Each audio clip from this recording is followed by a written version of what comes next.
Good afternoon, this is Salford Now. Justice for Grenfell as the government pledges £200 million to repair blocks of flats across the country. We look at those in Pendleton affected by flammable cladding. Guilt-free grocery shopping comes to the University of Salford as their Pure campus launches a pop-up plastic-free shop. And we spoke to Salford boxer Mark Leach about the importance of his recent English title victory. This guy, Spread Fido, he turned up and I won the belt comfortably.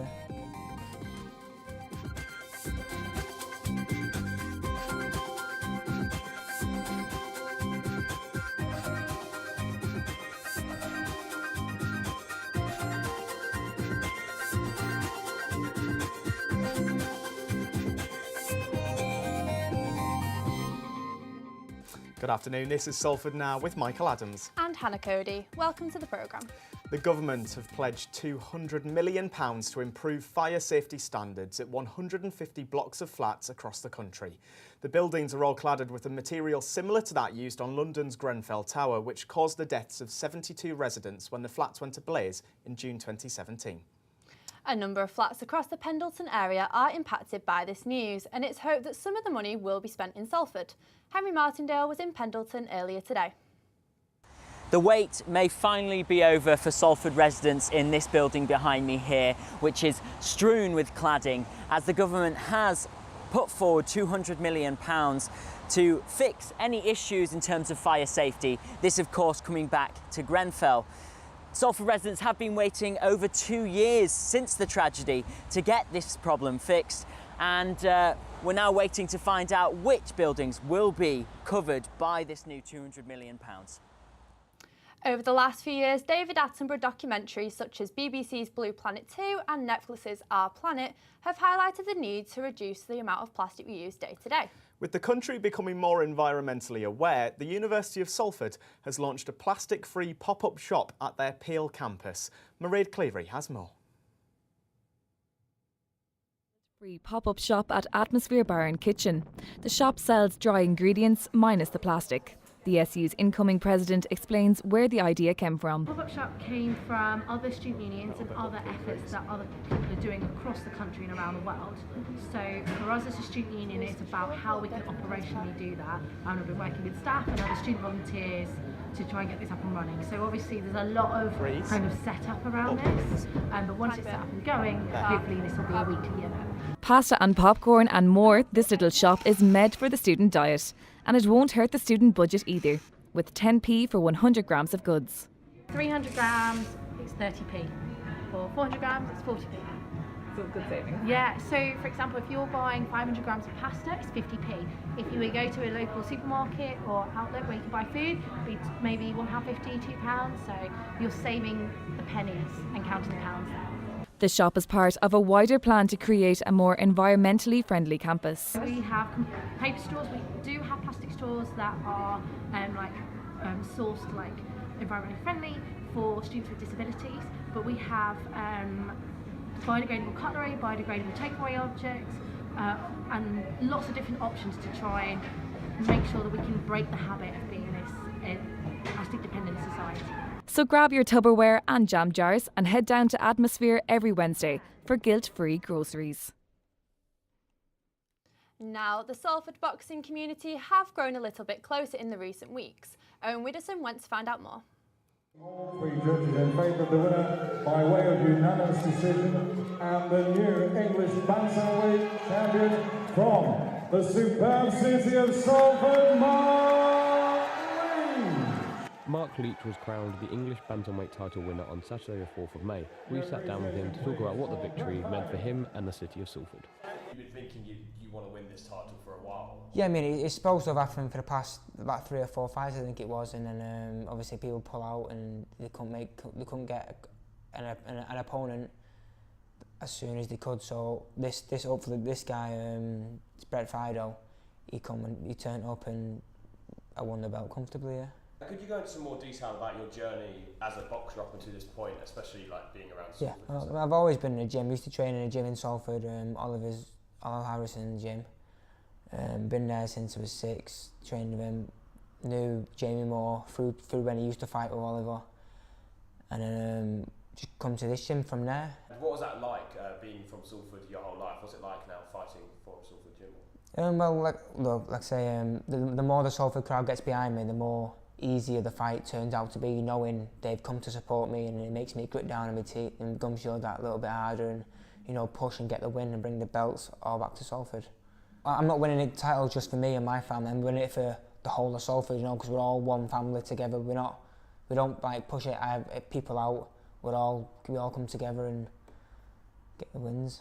Mark has been training for the title fight here at Ashley's boxing gym for several months now, and the hard work has clearly paid off. However, this match in particular meant more to the world of Salford boxing than first meets the eye. The bout was dedicated to the late Oliver Harrison, owner of Oliver's Boxing Academy in Pendleton. The Salford legend sadly lost his battle to cancer in late April of this year. So please be upstanding as we ask Andrew Dizzer to observe boxing's traditional 10 bells for the memory of Oliver Harrison. Thank you.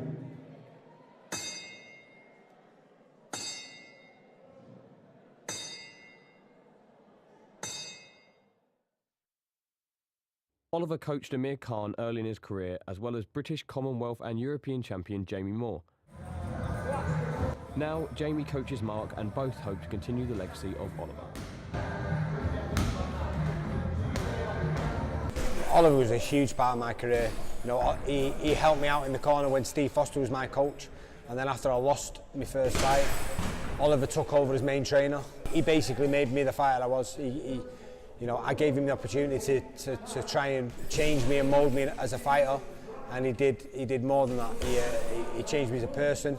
He guided my career, and he made me a better fighter, but he made me a better person along the way as well, and he taught me a lot of stuff about life and stuff like that. So it wasn't just about boxing. It was more than that, and we was lifelong friends after that. And in passing away recently, it's been heartbreaking for us all.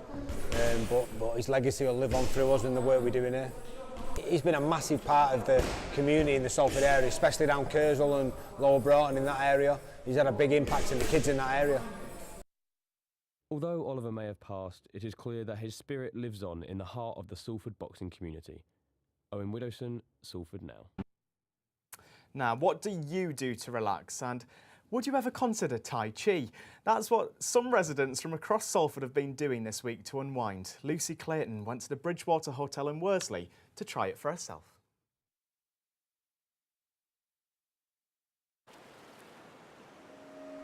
The art of embracing the body, mind and spirit. Tai Chi classes have made their way to Salford with the aim of improving general health and well-being, flexibility, strength and balance. Here at the Bridgewater Hotel in Worsley, instructor Anne Crichton runs an intermediate class teaching locals the 73-form Sun style routine that focuses on cultivating internal energy. Tai Chi was originally developed as a martial art in 13th century China and is now practiced all over the world as a health promoting exercise.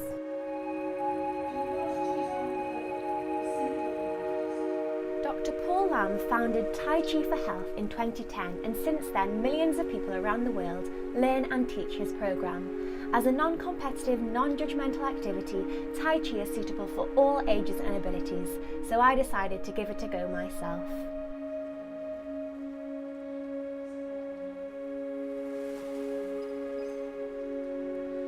Yeah, I really like Tai Chi. It's become a way of life for me.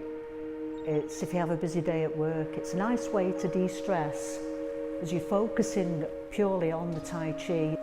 A recent study compared the health benefits of Tai Chi against stretching. After 6 months of participation, it was found that the number of falls was reduced by 35%, 18% less people suffered a fall, and injuries decreased by 11% in the Tai Chi group. Since I've been doing it, I've made a lot of friends. I enjoy it. I'm quite mobile. I've found mental health. There's no depression anymore, nothing like that.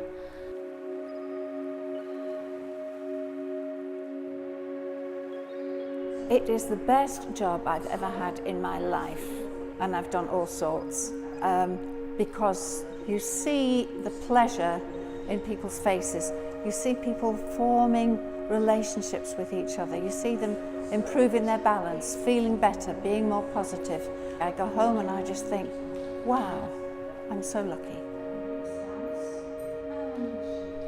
Whether it's to benefit your health or escape the grind of daily life, why not give Tai Chi a chance? Lucy Clayton, Salford Now. I think we need to get ourselves to Worsley. Now Finlay Cullivers joins us live with the sports. Hello, I'm here at the Peninsula Stadium in Salford, the Salford City Football Club. The Ammies won't be playing here this weekend, however, they'll be playing at Wembley for the National League playoff final. They reached the final after beating Eastleigh FC on penalties here at Moor Lane at the weekend. If Salford are successful this weekend, they will be the fourth promotion for the class of 92 since they took over in 2014. It will also be the first time that Salford have reached the National League, not the National League, the Football League, sorry, in their history. Salford are actually boarding the bus as we speak to my left. They're packing their suitcases ready for the long trip down to London this evening. Salford manager Graham Alexander is looking forward to the occasion. For everyone involved in Salford, right from the start, to get this opportunity to see their team at Wembley, but we want them to see their team win at Wembley, and that's what we're going to plan for. Saturday, a group of friends from Salford came together at the pitch in Media City for a 24-hour five-a-side football tournament to raise money and awareness for cystic fibrosis, an inherited condition that's genetic that causes sticky mucus to build up in the lungs and digestive system. For the camera shot, goalkeeper.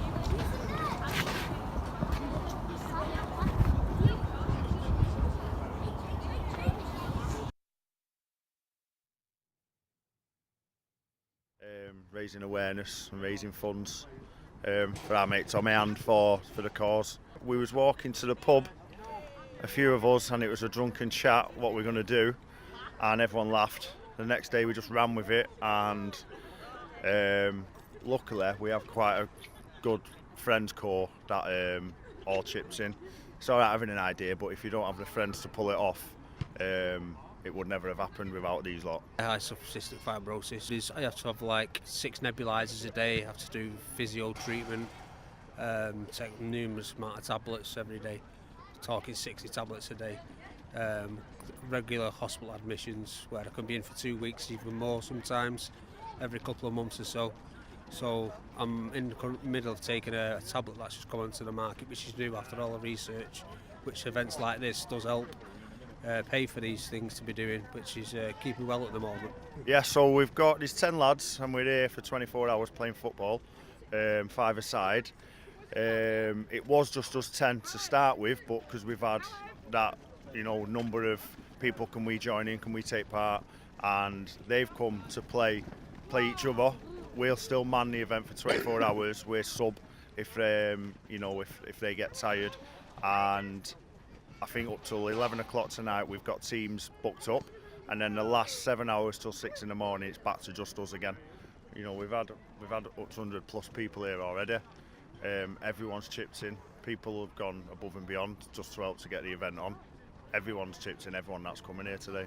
My wife's got cystic fibrosis, so it's a cause close to my heart. So I just thought I'd come and raise a bit of cash for the research to try and get a cure for it. She can't do much really. She's just a stay-at-home wife. She's constantly, taking medication. Playing football, seeing old friends again, from not seen for a long time. Just meeting new people and raising the money. Really, that's what the end game is really. Watching the two kids teams playing, the first half was unbelievable how good the football was for two under-9s and under-8s teams.